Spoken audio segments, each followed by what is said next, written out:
Bon début de journée, bon milieu de nuit, dépendamment vous nous regardez à quel endroit.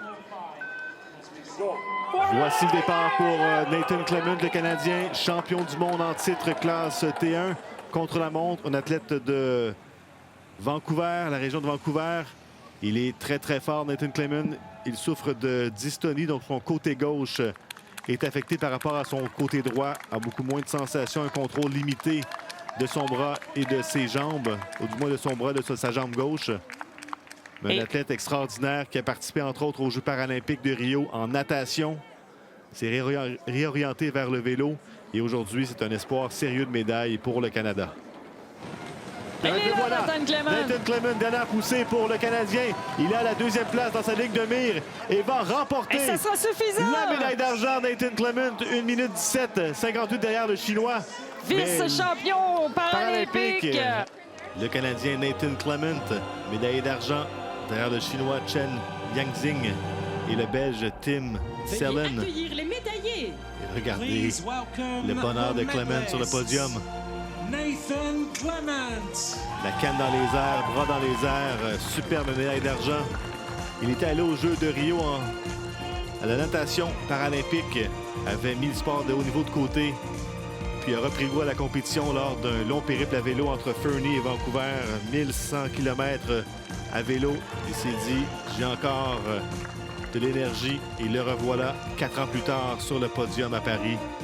C'est magnifique, Audrey. Oui, et tout au long du parcours, Nathan Clement a été deuxième, a réussi à maintenir, il a été constant, la gestion de l'effort a été impeccable et ça lui a valu cette magnifique médaille et il est content. Ouais. Un passionné de sport, un parcours très riche. Derrière ces médailles, des sourires qui veulent tout dire. Alexandre Hayward, sourire aux lèvres, prêt pour son contre-la-montre. Début olympique sur la route pour la fierté de Quispamsis. Il a faim, Alexandre Hayward. Déjà médaillé à la poursuite individuelle. Regarde un peu derrière pour s'assurer qu'il n'y a personne qui s'en vient. Et c'est parti pour le Canadien. Alors le voilà, le Canadien Alexandre Hayward, numéro 48, en pleine montée. Va effectuer le dépassement dans quelques instants après 19,9 km. Les quatrièmes à 27 secondes. Oh, ça vient de changer avec Ben Watson qui vient de passer au 3e rang. Donc, rétrograde au 5e rang, Antoine, à 27 secondes. Il est à 16 secondes du podium présentement. Alex Hayward a-t-il les jambes pour remonter en deuxième portion d'épreuve? 17 secondes, on le voit encore là, ici. Les souliers rouges. Il s'est coupé les cheveux avant les Jeux, Audrey, pour maximiser son aérodynamisme. Mais c'est pas le plus grand sacrifice qu'il a fait. Je vous rappelle qu'il a eu un accident grave en jouant au hockey à l'âge de 15 ans. A perdu l'usage de tous ses membres. Les a retrouvés graduellement. Une histoire absolument extraordinaire. Alors, on fait une belle puissance ici. Alexandre Hayward aussi vient d'effectuer un dépassement. Et lui se lève debout. Dépasse un tandem féminin. Ouais. Et ça va très vite donc pour le Français. Et Alexandre Hayward, dès qu'il a fait le dépassement, il s'est replacé dans les barres profilées. Là, ici, on a eu le dos down. On va amorcer la section technique du parcours. Et là, il y a beaucoup de monde pour une section technique. Alexandre est un peu coincé entre deux tandems. Les tandems vont aller plus vite que lui en descente. Et pendant ce temps, Thomas Perroton d'Artet qui revient sur Alexandre Hayward.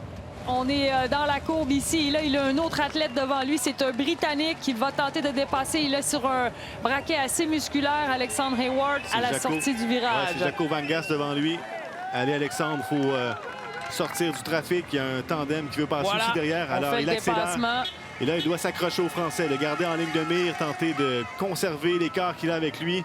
La médaille d'or va lui échapper, bien sûr, à moins d'une catastrophe du Français. Mais là, il devrait se remettre dans les barres profilées ici parce qu'il a un bon tronçon de route là où il peut être aérodynamique. Et on se dirige vers Thomas Perroton d'Artet qui est le plus rapide après 19,9 km. Thomas Perroton d'Artet. Il est tout près d'une médaille d'or pour la France au contre-la-montre, classe C3. Alexandre Hayward, regardez. Il est revenu, Alexandre. Quelle fin de course pour il le lâche rien. C'est courageux pour Alexandre. Thomas Perroton d'Artet va être premier, mais Hayward Il est en bonne position présentement. Il est troisième. Troisième au classement provisoire à 1 minute 1 de Perroton d'Artet. Oh, mais j'aime son courage. Il est revenu. Il a rétréci l'écart avec le Français. Maintenant, on surveille ce que feront Matthias Schindler, l'Allemand, et Ben Watson, le Britannique. Le voilà, Watson. À moins que ce soit Van Gass. C'est Van Gass, donc c'est important, mais c'est pas lui qui pourra enlever le médaille à Alex Hayward, qui est présentement troisième. Et belle performance d'Alex Hayward là, qui a fait un chrono de 39 minutes 30 secondes et 42,9 km/h de moyenne. Et là, on aura, comme tu l'as dit un peu plus tôt, Matthias Schindler et Ben Watson. C'est les deux qui pourraient sortir Alexandre Hayward du podium. On est sur le bout de notre chaise. Alors, Hayward, son chrono, 39-30-48. Oh, on surveille ce qui va se passer. Matthias Schindler ici. Je pense que ce sera suffisant pour devancer Alexandre. Il a encore 12 secondes de justesse, va prendre le troisième rang. Alors, Alexandre Hayward écarté du podium. Une très honorable 5e position pour l'athlète du Nouveau-Brunswick. Charles Moreau du Canada, 3e présence aux Jeux paralympiques. Il a 42 ans. Double médaille de bronze à Rio de Janeiro. Ça a été plus dur il y a 3 ans à Tokyo. Cette fois-ci, il veut faire oublier ce mauvais souvenir et espère terminer sa journée sur le podium. Ça va bien, le rythme semble bon pour le Québécois. Charles Moreau, dossard numéro 102. Il avait eu des ennuis mécaniques lors des Jeux de Tokyo. Il était parti du Japon amer, me disant en entrevue récemment qu'il ne se souvient même pas à quel rang il a terminé ses épreuves contre la montre et sur route. Et là, pour l'instant, ça va bien pour Charles Moreau. Un autre cycliste qui arrive, cette fois-ci, ça semble être Charles Moreau. Le Canadien va tout donner dans les derniers mètres pour espérer monter sur le podium. Et ce sera insuffisant. Il est 4e présentement, Charles Moreau. Voici Kate O'Brien, première Canadienne inscrite au contre-la-montre C4. Ce n'est pas une athlète d'endurance, c'est une sprinteuse surtout. On verra ce qu'elle pourra faire sur ce parcours de 14,2 km avec 2 bonnes montées.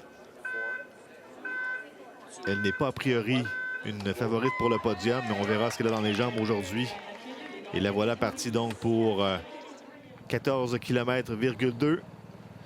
Oui, c'est un effort qui est complètement différent. Un effort de contre-la-montre individuel sur une distance de 14,1 km, tandis qu'elle a remporté la médaille de bronze sur l'épreuve du 500 mètres contre-la-montre sur piste. Et on sait que c'est une athlète qui est très explosive, qui est capable d'aller très vite, rapidement, amener la vitesse. Tandis que là, on est dans une épreuve un peu plus d'endurance. Mais on va surveiller ce qu'elle fait. On est très heureux de la voir à nouveau s'élancer sur ces Jeux paralympiques de Paris. Ouais, c'est une pure cycliste sur piste. On voit qu'elle n'a pas le casque profilé pour le contre-la-montre. Elle n'a pas non plus les prolongateurs. Donc, ce n'est pas son épreuve de prédilection. Elle va la faire avec courage malgré tout, Kate O'Brien. On voit Kelisha ici, Antoine, qui va terminer son épreuve. Kelisha, donc, un espoir de médaille à ce contre-la-montre chez les femmes. Elle va tout donner dans les derniers mètres de la course. Va-t-elle être en mesure de déloger l'Australienne Petricola? Assurément pas. C'était 5e au premier point intermédiaire, là, alors que tout le monde avait passé. Oui, la Chinoise qui a chuté en début de parcours complète l'épreuve. Alors, Kelisha, dernier mètre, dernière poussée pour la Canadienne. Et elle sera provisoirement 2e, 20 secondes derrière Petricola. Donc, 22 minutes, 9 secondes et 19 centièmes pour la Canadienne. Alors, voici Mel Pemble, la Canadienne. 24 ans. Une spécialiste du sprint qui a pris le 4e rang au contre-la-montre de 500 mètres sur la piste. Les ambitions sont modestes pour cette épreuve-là du contre-la-montre de 14,2 km. Son entraîneur nous disait qu'on se concentrait surtout sur les épreuves de piste pour Mel Pemble. Alors aujourd'hui, sans dire que c'est pour le plaisir, parce que c'est assez douloureux un contre-la-montre. Disons que les attentes ne sont pas aussi élevées que sur la piste.